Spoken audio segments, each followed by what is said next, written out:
Selamat sore. Jemaah ada Anissa dan juga Dinda di studio. Jemaah tadi kita saksikan begitu ya pada tayangan sebelumnya bahwa di Kudus memang banjir saja sampai merendam wilayah ataupun dari orang yang kemudian melangsungkan pesta pernikahan. Dan ini di belakang Anda juga tengah genangan air begitu, tampaknya ini juga banjir begitu ya. Masih memenuhi dari ruas jalan di sana seperti apa, sejak kapan, dan apakah kemudian juga ketinggiannya sudah mulai surut pantauannya, jemaah?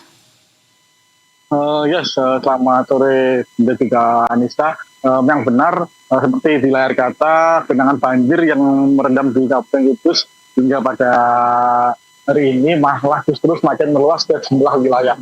Di mana seperti di layar kaca ini, yakni genangan banjir yang merendam di jalan utama penghubung antara Kabupaten Kudus menuju Kabupaten Gerobokan, di mana memang genangan di jalan ini cukup mencapai sekitar 50 hingga 60 cm di jalan utama belakang kami kali ini.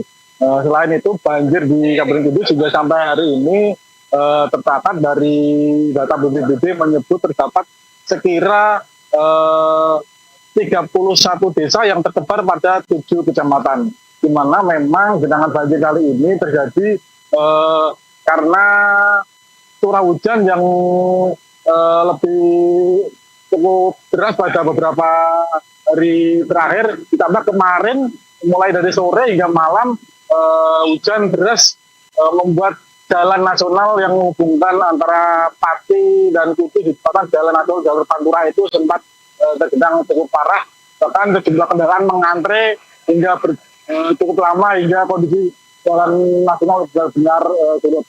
Sekarang dari jalur Pantura kemarin sore hingga malam kemarin, sekarang banjiran itu sekarang bergeser ke arah selatan, yakni ke jalan provinsi, yakni di jalan Kabupaten Kudus ke Kabupaten Gerobokan. Begitu, Anissa, Dinda. Jamaah, bagaimana dengan kondisi para warga saat ini dan di mana saja titik posko bantuan dan juga pengungsian di sana? Memang benar, pasca debit air banjir yang berada di permukiman terus bertambah naik, di mana mulai dari pagi tadi hingga sampai hari ini proses evakuasi terhadap jumlah warga yang berada di perkampungan memang secara bertahap dievakuasi oleh BPBD dan dibantu relawan berbagai jajaran TNI Polri, di mana memang terdapat sejumlah titik posko pengungsian. Salah satunya seperti di wilayah Desa Jetis Capuan, kemudian ada di Tanjung Karang, kemudian ada di wilayah Kecamatan Mejobo terdapat sebelah titik. Memang terdapat beberapa wilayah posko pengungsian maupun dapur umum yang didirikan oleh BPBD dibantu sejumlah relawan, di mana sampai saat ini informasi yang kami terima terdapat sekira lebih dari 150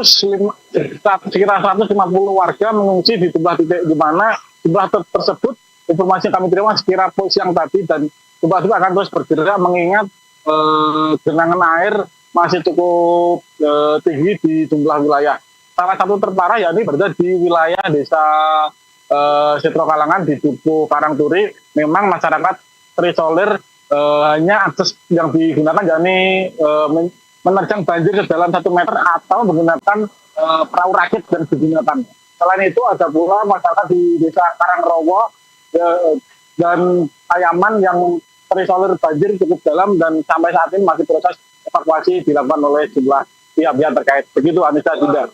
Ya, jemaah, karena masyarakat banyak yang terisolir, apakah artinya aktivitas dari masyarakat termasuk juga dengan perkantoran maupun juga aktivitas pendidikan sekolah begitu saat ini tengah dihentikan atau seperti apa? Memang benar.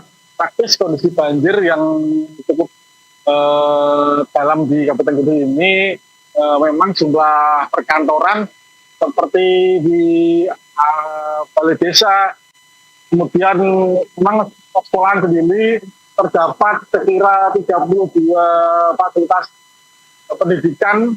Informasi yang kemarin itu terdapat 32 layanan fasilitas pendidikan yang alami terdapat banjir, di mana sekolah-sekolah tersebut hingga sampai saat ini terpaksa harus melakukan sekolah daring dan hingga belum tentu waktu yang dapat ditentukan mengingat kondisi genangan banjir masih cukup dalam di jumlah titik. Selain itu memang banjir ini berdampak pada berbagai sektor seperti di wilayah Kecamatan Jati ini. Balai desa yang berada di belakang kami ini tergenang banjir, kemudian kantor yang berada di depan area kami ini ada Polsek Jati, kemudian area di kantor pos dan jumlah layanan lain di wilayah sekitar Kecamatan Jati maupun Bojonegoro terdampak banjir yang cukup parah. Begitu Anissa, Dinda. Baik, terima kasih rekan Jamaah melaporkan langsung dari Kudus. Selamat sore dan selamat bertugas kembali.